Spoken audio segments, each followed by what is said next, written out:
کہ فرقہ اہل حدیث کے حضرات کہتی ہیں کہ امام کے پیچھے سورہ فاتحہ نہ پڑھو نماز نہیں ہوتی، جبکہ سعودیہ والوں کا یہ موقف نہیں ہے۔ سعودیہ والے حضرات وہ امام کے پیچھے سورہ فاتحہ پڑھنے کی فرضیت کے قائل نہیں ہیں۔ ہمارے پاس اس پر کئی حوالہ جات موجود ہیں۔ امام احمد رحمۃ اللہ علیہ سے یہ بات منقول ہے، خود ان کی یہ کتاب الصلاۃ میرے ہاتھ میں ہے، کہ خود سعودی حکومت نے اپنے خرچے پر شائع کی ہے اردو ترجمے کے ساتھ، اور ریاض سے چھپی ہے۔ تو اس میں امام احمد رحمۃ اللہ علیہ نے لکھا ہے کہ امام کے پیچھے قرآن پڑھنا منع ہے۔ تو قرآن میں سورہ فاتحہ بھی ہے، لہذا وہ بھی امام احمد رحمۃ اللہ علیہ کے موقف کے مطابق امام کے پیچھے پڑھنا منع ہے۔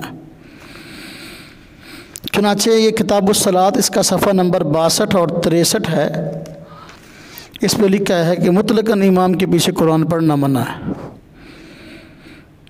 یہ اس کا عربی ٹائٹل ہے بیک سائڈ پر، یہ اس کا اردو ٹائٹل ہے نماز، اور یہ اس کا عربی ٹائٹل ہے الصلاۃ پیچھے لکھا ہوا ہے۔ اور اسی طرح یہ میرے ہاتھ میں معروف سعودی عالم شیخ صالح بن فوزان کا رسالہ ہے اردو ترجمے کے ساتھ چھپا، اس کا نام ہے سورۃ الفاتحہ مقام اور مرتبہ احکام و مسائل، اور یہ سعودی کمیٹی کے معروف عالم دین ہیں اور وہاں کئی اعلیٰ عہدوں پر فائز ہیں۔ اس میں بھی انہوں نے امام احمد رحمۃ اللہ علیہ کا یہ موقف لکھا ہے کہ وہ کہتے ہیں امام کے پیچھے فاتحہ نہیں پڑھنی۔ احکام و مسائل اور سورہ فاتحہ کے رسالے کا نام ہے، اور اس کا صفحہ نمبر 6 سے لے کر 8 تک یہ مسئلہ بیان ہوا ہے۔ اسی طرح سعودی علماء میں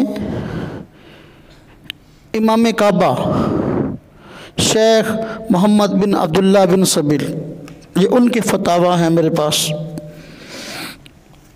یہ امام کعبہ ہیں، امام حرم ہیں، یہ ان کے فتاویٰ کا مجموعہ ہے، اس کی پہلی جلد ہے، شیخ محمد بن عبداللہ بن سبیل۔ تو یہ ان فتاویٰ کی پہلی جلد اور صفحہ نمبر 224 ہے، اس میں بھی انہوں نے لکھا ہے جمہور علماء کہ ہاں امام کے پیچھے قرات واجب نہیں۔ اور اسی طرح یہ میرے پاس سعودی علماء کمیٹی کا مجموعہ فتاویٰ ہے، اس کی 5ویں جلد ہے، اس کا نام ہے مجموعۃ الرسائل والمسائل النجدیہ، یہ نجدی علماء کے رسائل اور بیان کردہ مسائل کا مجموعہ ہے، یہ میرے ہاتھ میں اس کی 5ویں جلد ہے، اور یہ سعودی خرچے پر شیخ عبدالعزیز آل سعود انہوں نے چھاپا تھا، 5ویں جلد ہے۔ اس 5ویں جلد کے صفحہ نمبر 346 پر یہی لکھا گیا ہے کہ بھئی مفتہ بہی قول کے مطابق امام کے پیچھے جہری نمازوں میں قرات ممنوع ہے، اس سری میں زیادہ یہ حضرات مستحب کے قائل ہیں اگر ان کا فتویٰ ہے تو، وگرنہ بہت ساری کتابیں میں نے کہا لکھا ہے کہ مطلقاً قرات منع ہے، اور جو ان کا فتویٰ عام چلتا ہے تو کم از کم وہ جہری نمازوں میں امام کے پیچھے فاتحہ نہیں پڑھتے۔ جہری نمازیں کتنی ہیں؟ 3۔ اب یہ کہتے ہیں اہل حدیث حضرات جو امام کے پیچھے فاتحہ نہ پڑھے اس کی نماز نہیں ہوتی، تو 3 نمازیں تو ان کی نہ ہوئی نا ان کے فتوے کے مطابق، اور وہ کہتے ہیں امام کے پیچھے جہری نمازوں میں کم از کم قرات ممنوع ہے، تو 3 نمازوں میں تو یہ غیر مقلد مکروہ کام کرتے ہیں ان کے فتوے کے مطابق۔ جہری نمازوں میں تو خاص طور پہ وہ حضرات کہتے ہیں کہ امام کے پیچھے کوئی صورت نہیں پڑھنا، سورہ فاتحہ نہ کوئی اور، تو دیکھ لو پھر بھی کہتے ہیں کہ وہ اہل حدیث ہیں، اور لوگوں کو دھوکہ دیتے ہیں۔ تمہارے یہاں تو وہ پھر بے نماز ہے، ان کی نماز ہی نہیں ہوتی، 3 نمازیں تو ان کی گئی نا، اور چوتھی میں بھی وہ کہتے ہیں سری نمازوں میں کوئی پڑھ لے تو بہتر ہے، فرضیت کے قائل نہیں ہیں۔ تم کہتے ہو کہ بھئی نماز نہ پڑھو، نماز ہوتی نہیں ہے۔ اب دیکھ لو ان کا فتویٰ کیا ہے اور تمہارا فتویٰ کیا ہے، زمین و آسمان کا فرق ہے، پھر بھی کہتے ہو کہ نہیں بھی وہ تو اہل حدیث ہیں۔ عوام کے ساتھ جھوٹ نہیں بولنا چاہیے۔ یہ میرے ہاتھ میں ایک کتاب ہے جس کا نام، یہ فتاویٰ ہے شیخ عبداللہ بن حمید کی، اس میں بھی لکھا ہے امام کے پیچھے قرات قرآن پڑھنا منع ہے۔ چنانچہ جی مقتدی امام کی قرات پر خاموش رہے، یہ شیخ عبداللہ بن حمید کے فتاویٰ ہیں۔ یہ دیکھیں، یہ فتاویٰ کا یہ مین ٹائٹل ہے۔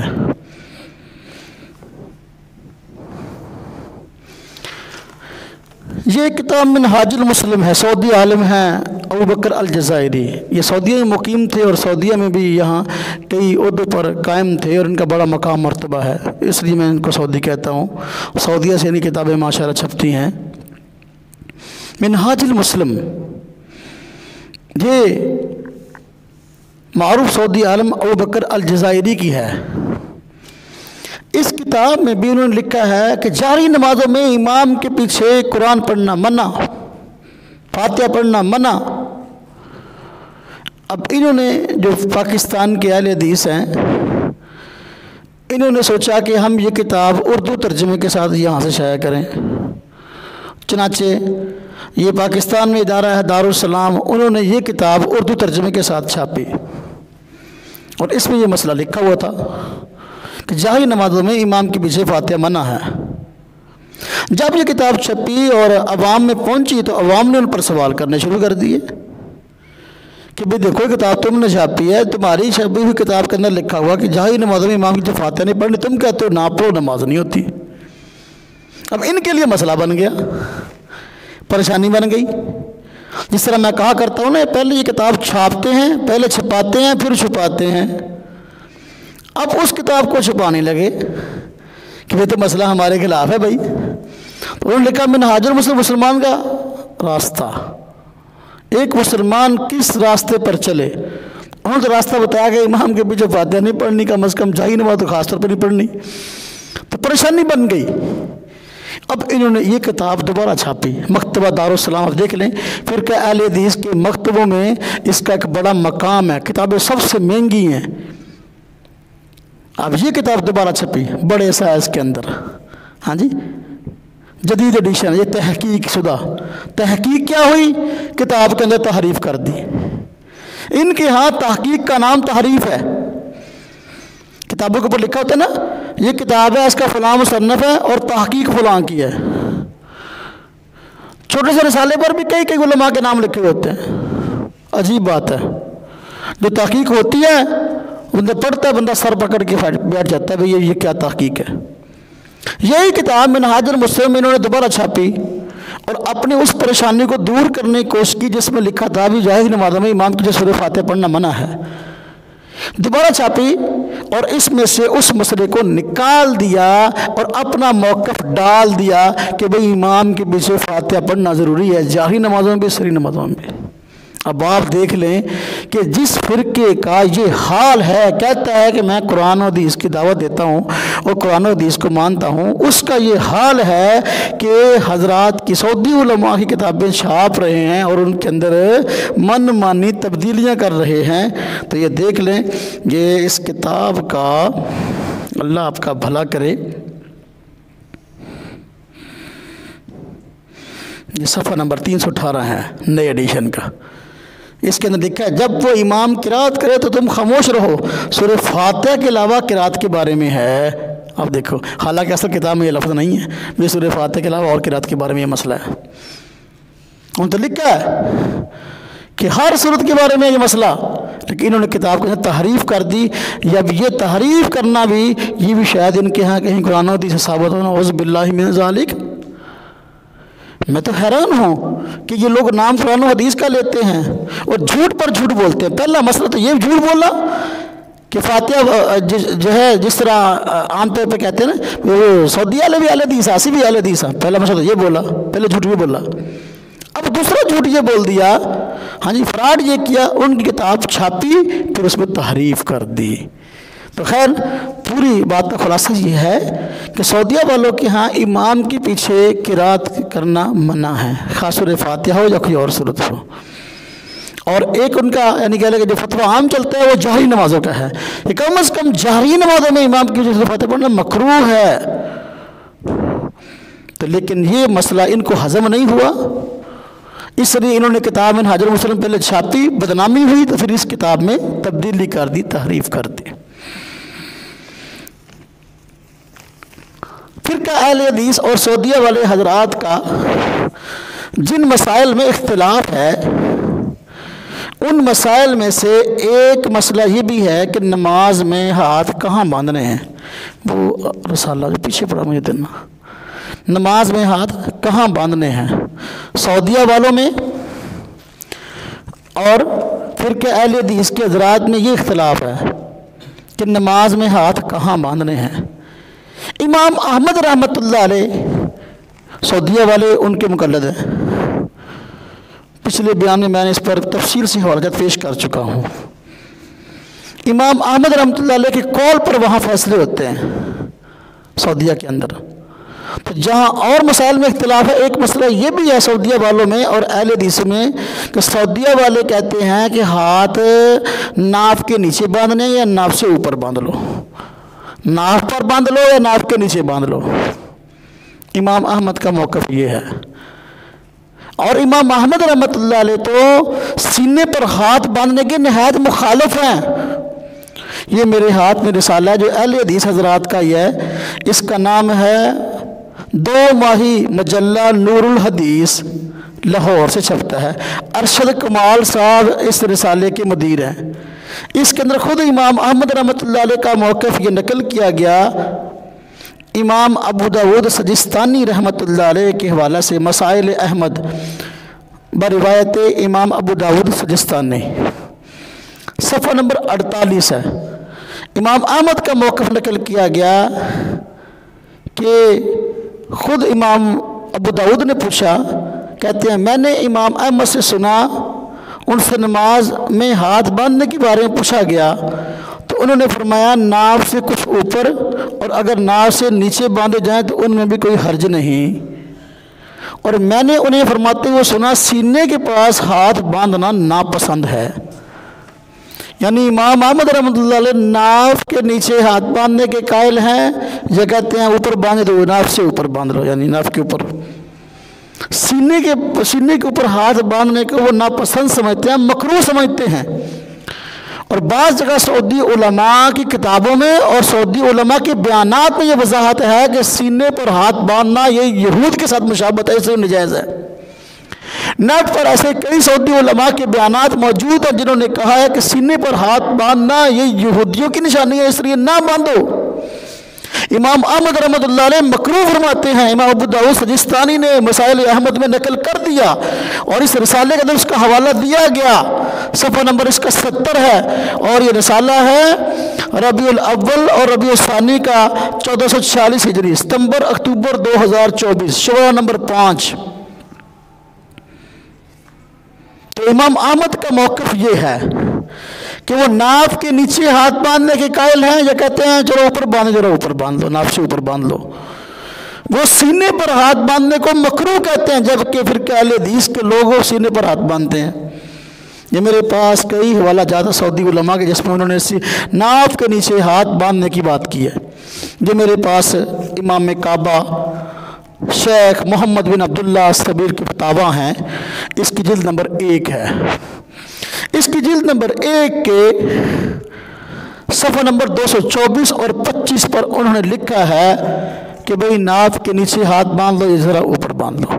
سینے پہ ہاتھ باندھنے کی بات انہوں نے نہیں کی۔ امام کعبہ کے فتاویٰ ہیں، شیخ محمد بن عبداللہ الصبیر۔ اسی طرح یہ میرے ہاتھ میں کتاب ہے مختصر زاد المعاد، زاد المعاد کتاب ہے علامہ ابن قیم کی، مختصر زاد المعاد یہ رسالہ ہے، یعنی خلاصہ ہے زاد المعاد کا۔ یہ تصنیف ہے شیخ محمد بن عبد الوہاب نجدی کی، جو سعودی علماء میں ان کے رہنما ہیں اور کہہ لیں کہ روح رواں ہیں نجدی تحریک کے، تو انہی کی طرز پر چلتے ہیں سعودی علماء۔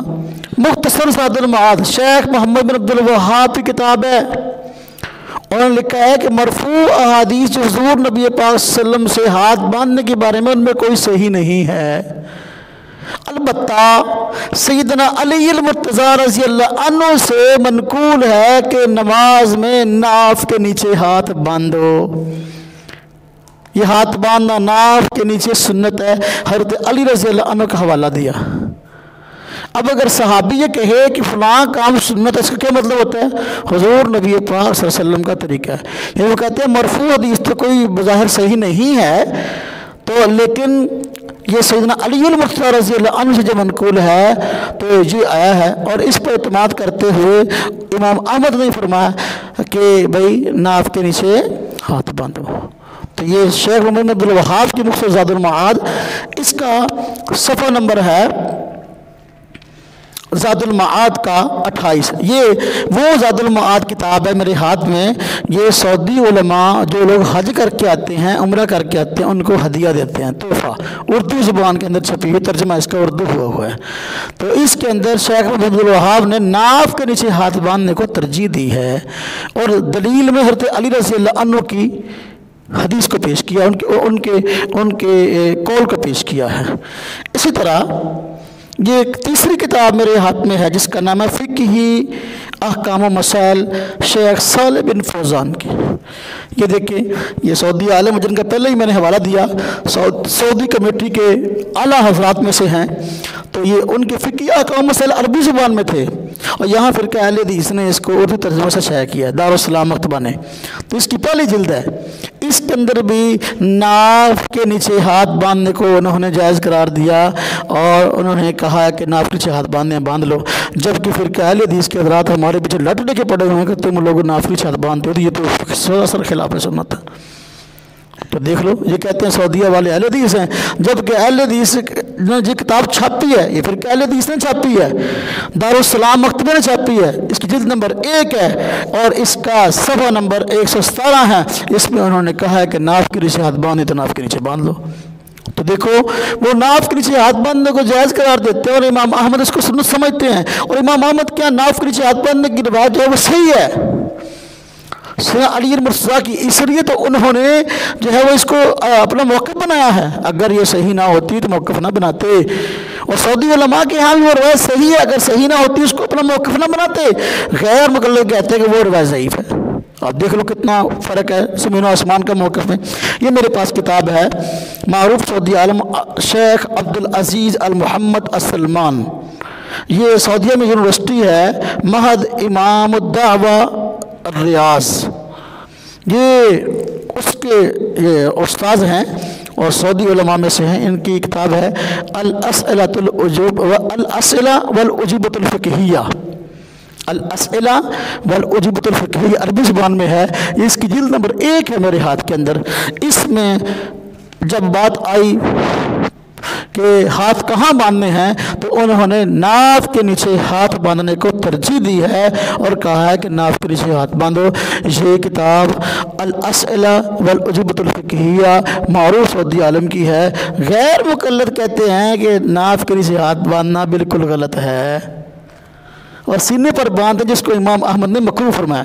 یہ میرے ہاتھ میں کتاب ہے زاد المستنقع۔ زاد المستنقع کتاب ایسی ہے جو سعودیہ کے اندر باقاعدہ پڑھائی جاتی ہے نصاب میں، تو یہ سعودیہ کی چھپی ہوئی ہے میرے ہاتھ میں، سعودی علماء کی اس پر تحقیق بھی ہے، دار ابن جوزی نے چھاپی ہے زاد المستنقع۔ یہ کتاب المقنع تھی، اس کا اختصار ہے زاد المستنقع۔ اس کے اندر بھی مسئلہ بتایا گیا ہے کہ ہاتھ ناف کے نیچے باندھنے، صفحہ نمبر اس کا 91 ہے۔ کتاب کا نام زاد المستنقع، مسئلہ کیا بتایا کہ نماز میں ہاتھ ناف کے نیچے باندھنے ہیں۔ اسی طرح یہ میرے ہاتھ میں دوسری کتاب ہے جس کا نام الروض المربع۔ یہ زاد المستنقع کی جو کتاب ہے اس کی شرح ہے، یہ بھی سعودیہ سے چھپی ہے، مکتبہ ہے، مکتبہ دارالزمان، یہ اپنا مدینہ طیبہ کے اندر بھی ہے، اور بھی مختلف سعودیہ کے شہروں میں اس کی شاخیں ہیں۔ تو سعودی علماء نے اس کو چھاپا تحقیق کے ساتھ۔ الروض المربع جو زاد المستنقع کی شرح ہے، اور سعودی علماء کے ہاں ایک معتبر اور معروف کتاب ہے جو ان کے ہاں پڑھی پڑھائی جاتی ہے۔ اس کے اندر بھی لکھا ہے ہاتھ ناف کے نیچے باندھنے ہیں۔ اب آپ دیکھ لیں کہ یہاں کے لوگ وہ سبطین نقوی جیسے کہتے ہیں، ہم چیلنج کرتے ہیں کوئی روایت دکھاؤ ناف کے نیچے ہاتھ باندھنے کی، ہم کہتے ہیں سعودیہ والے کو چیلنج کرو، ان سے پوچھو کون سی حدیث ہے۔ یہی دلیل میں اور روض المربع کے اندر سیدنا علی المرتضیٰ رضی اللہ عنہ کی دلیل کو پیش کیا گیا، کہا بھی ناف کے نیچے ہاتھ باندھ، دلیل کیا ہے؟ سیدنا علی رضی اللہ عنہ فرمایا ہے کہ ہاتھ ناف کے نیچے باندھو، یہ سنت ہے۔ اسی طرح اب 7واں حوالہ شیخ عبداللہ بن حمید، یہ ان کے فتاویٰ یہاں سے چھپے ہیں اور LD سے چھپے ہیں، یہ انڈیا سے چھپے ہیں، الدار العلمیہ دہلی انڈیا، یہ انڈیا سے چھپے ہیں فتاویٰ شیخ عبداللہ بن حمید سعودی عالم کے۔ اس میں بھی لکھا ہوا ہے کہ بھئی ہاتھ ناف کے نیچے باندھو۔ ہم کہتے ہیں بھئی دیکھو یہ کتابیں وہ ہیں جن کے اردو ترجمے تم نے جو ہے وہ کیے ہیں، یہ کتابیں وہ ہیں جن کو تم نے چھاپا ہے۔ یہ کتاب اب دیکھو شیخ عبداللہ بن حمید کی جو فتاویٰ ہیں، اس کو LD ترجمہ کر کے خود چھاپا ہے۔ ہم کہتے ہیں ہم تمہاری چھپائی ہوئی کتاب کے اندر کھول کر دکھا سکتے ہیں کہ اس میں ناف کے نیچے ہاتھ باندھنے کی بات کی گئی ہے، اور کہا کہ حنابلہ کا اس پر عمل ہے۔ سعودیہ والے امام احمد کے مقلد ہیں، اور شیخ عبداللہ بن حمید نے کہا حنابلہ کا اسی پر عمل ہے، یعنی عام عمل ناف کے نیچے ہاتھ باندھنے کا ہے۔ اور انہوں نے دلیل میں کیا پیش کیا؟ ناف کے نیچے ہاتھ باندھو، دلیل سیدنا علی المرتضیٰ رضی اللہ عنہ کا فرمان کہ جس میں کہا گیا بھئی اپنا ہتھیلی کو ہتھیلی پر رکھ کر ناف کے نیچے باندھنا، یہ سنت ہے۔ اس حدیث کو بطور دلیل کی پیش کیا گیا۔ دیکھیں میں نے سعودی علماء میں 7 حوالے ان کے پیش کر دیے، اور معتبر حوالے، کوئی بندہ ان حوالوں کو جھٹلا نہیں سکتا۔ ہم پھر کہ اہل حدیث کے علماء کہتے ہیں ان حوالوں میں سے کسی کو جھٹلا کے دکھاؤ کہ انہوں نے ناف کے نیچے ہاتھ باندھنے کی بات نہیں کی۔ تم کیسے کہتے ہو سعودیہ والے اور ہم ایک ہیں، اور سعودیہ والے اہل حدیث ہیں؟ جھوٹ تو نہ بولو، اگر وہ اہل حدیث ہیں چلو ٹھیک ہے، پھر تم بھی ناف کے نیچے ہاتھ باندھنا شروع کر دو۔ اگر وہ بھی اہل حدیث ہیں تو پھر انہوں نے تو کہا کہ ناف کے نیچے ہاتھ باندھ لو، اور دلیل میں حضرت علی رضی اللہ عنہ کی حدیث کو پیش کیا ہے۔ اگر تم بھی اہل حدیث ہو ٹھیک ہے، پھر ناف کے نیچے ہاتھ باندھنا شروع کر دو، اور کل سے اعتراض ختم کر دو کہ ہم ناف کے نیچے ہاتھ جو ہے نا وہ باندھنے کو غلط کہتے ہیں۔ اب اس اپنے فتوے کو، اس بات کو واپس لے لو، اور دلیل میں حضرت علی رضی اللہ عنہ کی حدیث کو معتبر مان لو۔ سعودیہ والے معتبر مانتے ہیں، امام احمد رحمۃ اللہ علیہ فرماتے ہیں بھائی ان کے ہاں یہ حدیث صحیح ہے، اس لیے اس کی بنا پر فتویٰ دیا کہ ناف کے نیچے ہاتھ باندھو۔ اور حنابلہ کا اس پر عمل ہے۔ میں نے بتایا کہ شیخ عبداللہ بن حمید کی جو فتاویٰ ہیں اس کے صفحہ 99 ہیں، اس میں انہوں نے حنابلہ کا عمل بتایا، یعنی حنابلہ وہ لوگ جو امام احمد کے مقلد ہیں، اور سعودیہ والے خود کہتے ہیں ہم احمد بن حنبل کے مقلد ہیں۔ میں اس میں تفصیل سے حوالے پیش کر چکا ہوں۔